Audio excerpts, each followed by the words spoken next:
أعوذ بالله من الشيطان الرجيم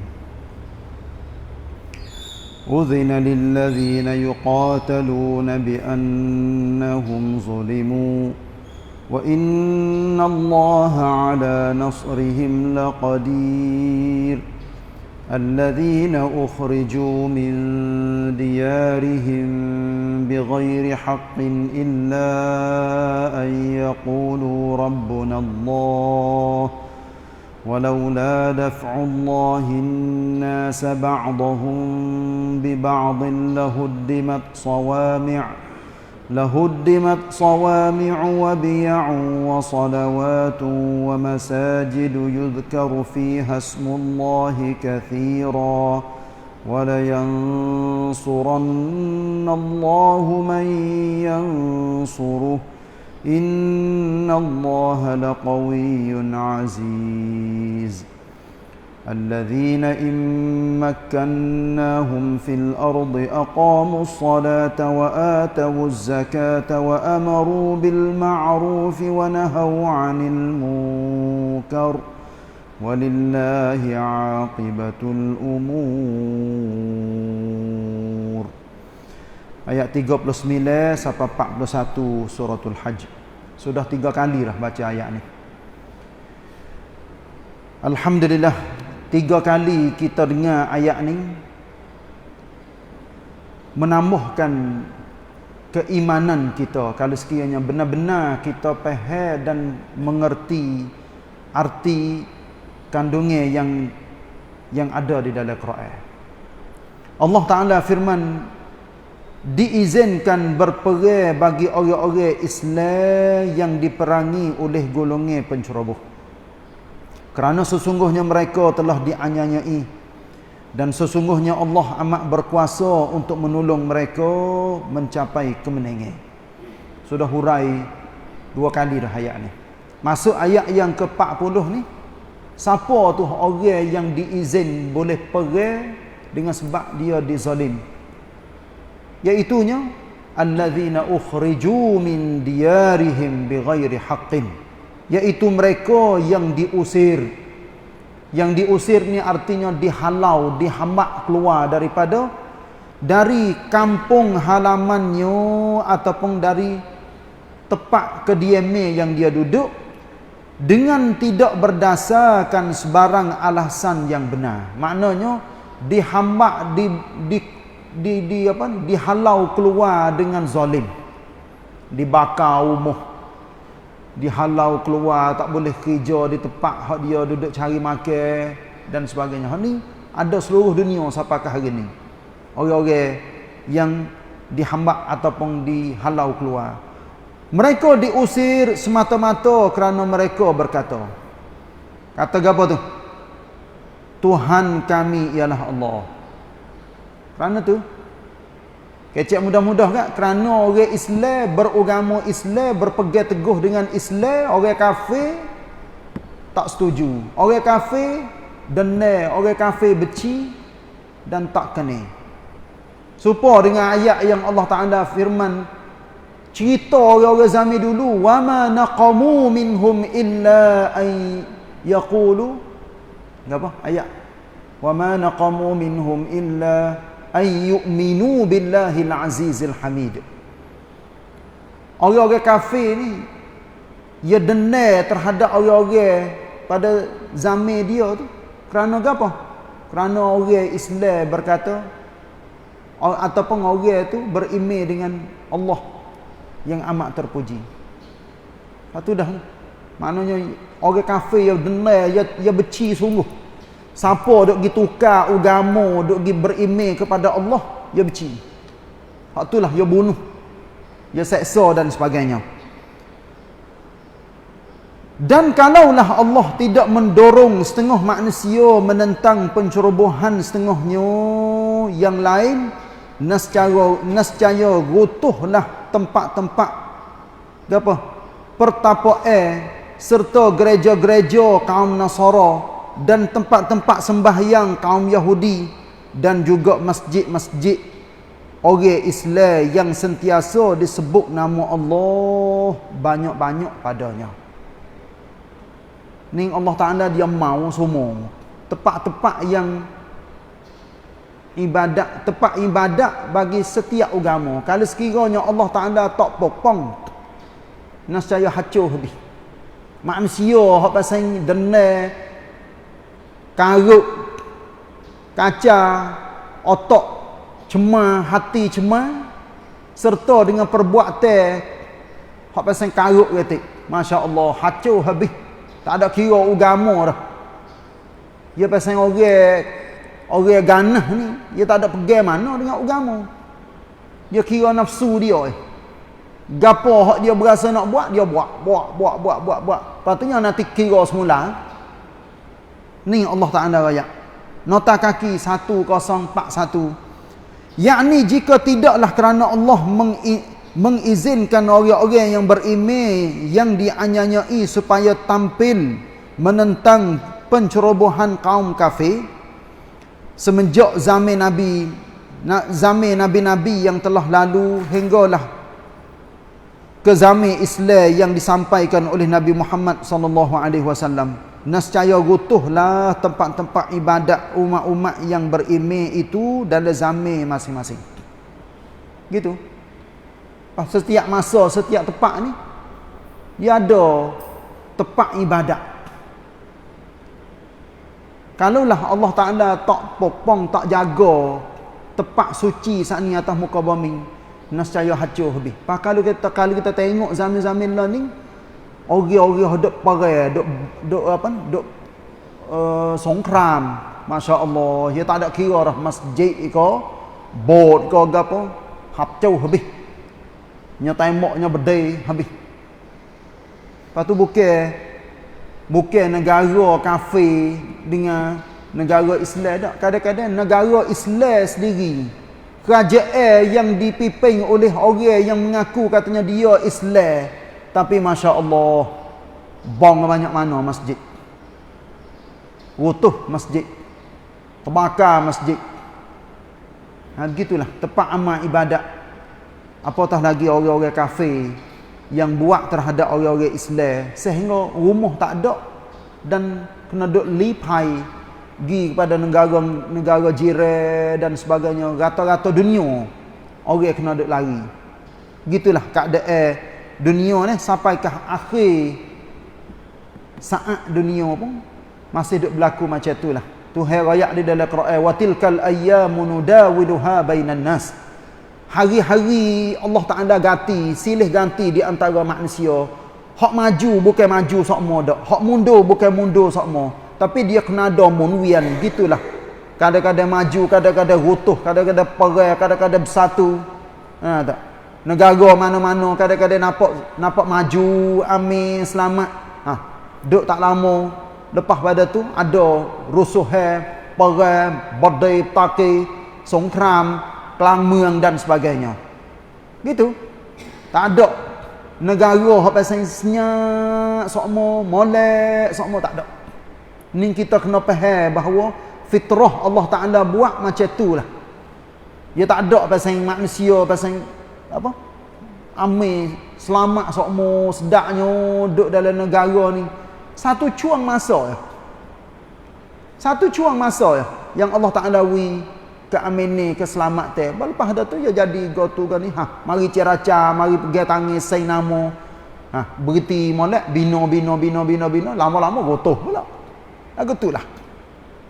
Dan sesungguhnya Allah akan menolong sesiapa yang menolong agamanya, iaitu agama Islam.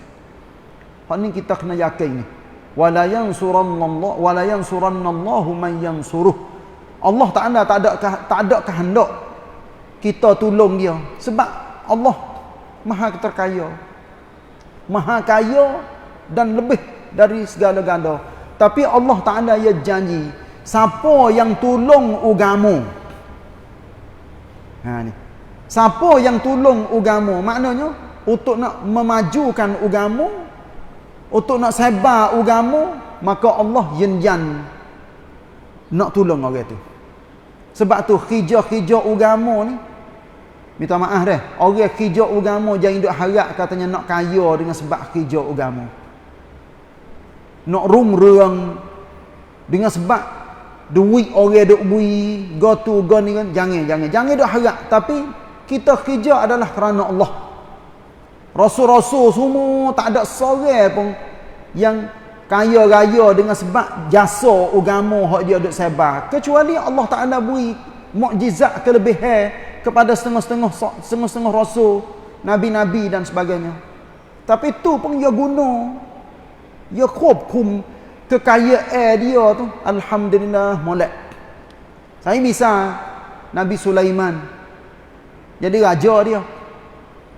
Bukan pangkat rasul, pangkat nabi saja dak, bahkan jadi raja. Reti go tu banyak perkara yang Allah Taala bagi kepada dia, sehingga apa menate-menate duk kecek dia reti, jin kecek dia reti, semua jin syaitan duduk bawah perintah dia belaka, tapi dia guna kuasa dia betul molek, sehingga dia sebut hadza min fadli rabbi liyabluwani aashkuru am akfur. Ada di dalam suratul Naml. Ini adalah kelebihan yang Allah Ta'ala bagi kepada aku, yang Allah nak uji aku, adakah aku syukur ataupun aku kufur. Tengok, ni Nabi Sulaiman. Nabi Yusuf Allah Ta'ala bagi kepada dia, iaitunya boleh jaga kelang pendin dalam negeri Mesir pada waktu tu, tapi dia tawaduk. Klik kepada tajuk yang saya rayak saat ni, orang-orang hijau agama ni, orang kena bersih, cuci belaka otak dia, hati dia, kecek dia, perbuatan dia, amalan dia, gerak kerja dia, semua tiap-tiap perkara kena cuci. Niatnya lillahi ta'ala, untuk nak sebar agama Allah di atas muka bumi. Katakan sekiranya orang hijau agama, orang sebar agama, hati tak cuci, mulut huduh, otak cemar, hati karat, apa kita nak kata gapo? Lepas tu mung kepada ke dunia semata-mata, dunia. Masya Allah. Macam mana kalaulah ambil agama sebagai topeng, sebagai nakat, tapi dalam cemar. Hak ni lah Allah jinjan di dalam ayat ni, wala yansurannallahu man yansuruh. Allah Taala akan bantu, akan tolong orang yang tolong agama Allah di atas muka bumi. Tak ada kira duduklah mana-mana di atas muka bumi, asalkan ikhlas sungguh-sungguh dalam hak hijau agama, insya-Allah Allah Taala tolong. Hak ni kita kena yakin 100% di dalam ayat Quran. Allah Taala firman, ada beberapa tempat hubungnya dengan hak hijau agama ni. Akhir sekali, innallaha laqawiyyun aziz. Sesungguhnya Allah Maha Kuat lagi Maha Kuasa. Hubung daripada hak saat ni, wala yansurannallahu man yansuruh, ayat yang ke-41 ni Allah wayak pula sifat orang yang tolong agama Allah. Gapo tu? Ni sifat orang mukmin yang sebenar. Allazina immakkannahum fil ardi aqamus salah wa atawuz zakah wa amaru bil ma'ruf wa nahaw 'anil munkar. Ni pak perkara ni, iaitunya mereka, iaitunya umat Islam, yang jika kami berikan mereka kekuasaan memerintah di bumi, nescaya mereka mendirikan sembahyang. Masya Allah. Ni kena ingat molek ni. Siapa yang pegang teraju, tak ada kira tamneng apa-apa saja, walaupun manusia biasa tak ada tamneng, apatah lagi orang yang ada tamneng, presiden, raja, menteri, nak rong nayuk ke, ikutlah. Nak tok tajuk gapo-gapo apa, jawab teh gapo ikut. Tapi hak pentingnya, orang itu adalah orang yang mendirikan solat. Ini penting sekali. Apatah lagi kalau sekiranya sebalik pada tu, pemimpin tapi tak semaya, pegang jawab teh, ada jawab teh, sepatutnya jadi contoh kepada orang ramai.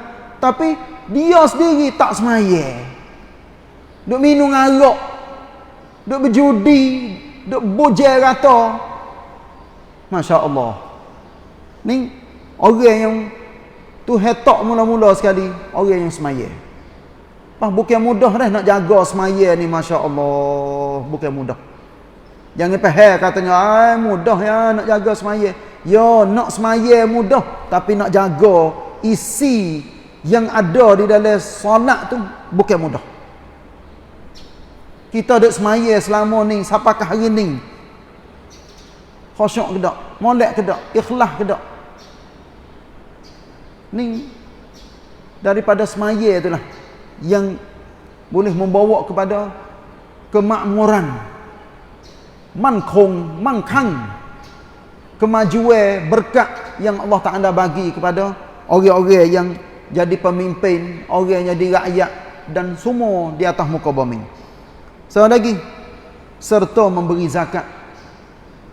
Maksudnya benar-benar pasal ini benda penting berlaku ni yang Allah rakyat ni. Salat, zakat, dan mereka menyuruh berbuat kebaikan serta melarang dari melakukan kejahatan. Allah, dan perbuatan yang mungkar.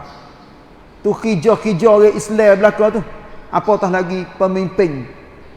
Pemimpin orang yang jadi ketua dalam negara kau dia semua tiap-tiap lapisan kena royak semua kebaikan, seru kebaikan dan larang kemungkaran. Daun-daun ketong ada budak-budak muda duk mengisak, duk gapo, duk zina, duk mabuk, duk kaya, duk gapo, kuat lang habis jangan we ada. Walaupun une-une ke JN, royak katanya tak apa, daun ketong ni jadi ubat. Ubat manalah. Nak ubat selah pada dah. Kunyak sudah. Tapi Masya Allah, kilo lah 380. Jadi ubat ke tu. Arak-arak jadi tamada habis. Zina-zina budak-budak punuh habis. Dalam kampung. Masya Allah. Ni kita perlu kepada apa? Pemimpin, orang yang pergi jawatan tu, pakak-pakak. Nak kerja seorang memang, dia tak boleh kerja seorang. Kena sepakat. Tok Imeh, Tok Nebel, Tok Kemeneh, Obata, Tutuk ni pakak-pakak kerja belaka. Wu jadi kampung halame, cuci bersih belaka. Tak ada arah. Keadaan dunia lah ni jadi macam ni supaya kita duk tengok. Nah, Tuhan pun raya akhir sekali, dan ingatlah bagi Allah jualah kesudahan segala urusan. Lepas tu dia raya pula dalam pimpinan Ar-Rahman alik bawah ni 1042. Umat Islam yang telah diizinkan menetai pencerobohan musuh-musuh Islam itu apa? Dipuji oleh Allah Ta'ala kerana mereka berjuang untuk menegakkan kebenaran. Dan sekiranya mereka memegang kuasa, nescaya mereka akan menjalankan hukum-hukum syariat Islam dengan sempurna. Tengok, ya rakyat jelas-jelas sini. Kadang-kadang hak ni lah duk jadi bahaya kalau sekiranya kadang-kadang setengah-setengah orang apabila dia kecek dan leti satarana rakyat katanya nak menegakkan syariat agama Allah di muka bumi, kena igak lalu dah. Hak tu dah kita tengok pendakwah apa? Orang-orang yang kecek Islam dalam khutbah ke dalam gapo setengah-setengah negara dah. Lepas pada semaya Jumaat pakai masuk gok lalu dah. Kereta sudah duduk tunggu lalu dah. Siapa yang khutbah kecek cara nak menegak Islam di atas muka bumi, nak jalan hukum Allah, pakai orang tu mati dalam gok. Ni negara-negara Arab ni saya dah ayat. Tempat kita jarang kita nak dengar macam ni. Kecuali orang apa sayang? Orang-orang nampak kat duk perhati dia. Nampak bahaya yang ni. Igak pakai supik mati dengan hatu. Sunhai tak tahu tanya gimana. Hayalah tu kena mati kat orang dah tu. Kena mati kat orang dah sebab apa? Sebab orang faham katanya dia ni adalah fikiran dia, cara hidup dia pasal nak menegak Islam. Masya Allah, tak ada arah. Nak menegak Islam di atas muka bumi ni bukan kerja mudah-mudah. Tapi apabila kecek dah, royak dah, sebar dah, buat dah, tidak disetujui oleh pihak yang tak setuju dengan Islam. Maknanya ni kalau tajuk ni siapa yang boleh kaya ikhwan royak masya-Allah. Kita akan rasa katanya kacing orang-orang Islam nak menegak kebenaran. Tapi tak ada arah. Benar-benar pasal ni dia kena kecek, kena royak kebenaran. Siapa yang susuk isi yang ada dalam Quran, berarti orang tu dia susuk ilmu. Benar kebenaran dia tak royak. Nak jalan tak jalan, hak tu duduk di pihak yang berkuasa. Tapi untuk royak kebenaran memang dia kena royak. Lepas tu tanihlah jiwa dalam hati kita tiap-tiap orang ni benih Islam. Tu ulama-ulama dia katakan, mung tanihlah Islam dalam hati kamu, nescaya dia akan tumbuh dalam masyarakat. Masya-Allah, ni priap-tiap. Nak ayat katanya supaya benih kita tanam butir-butir dalam tanah. Tanam poh. Insya-Allah dia kita berjiruh buah baja kepada dia yang ketumbuh. Gitulah. Nak kepada Islam ni kena tanam semua. Lepas tu nak mati dalam Islam. Gitulah. Nah, panjang sikit pagi hari ni. Mudah-mudahan ia akan mendapat kebaikan kepada kita semua insya-Allah. Wallahu a'lam wa sallallahu ala nabiyyina Muhammad wa ala alihi wa sahbihi wasallam. Wassalamualaikum warahmatullahi wabarakatuh.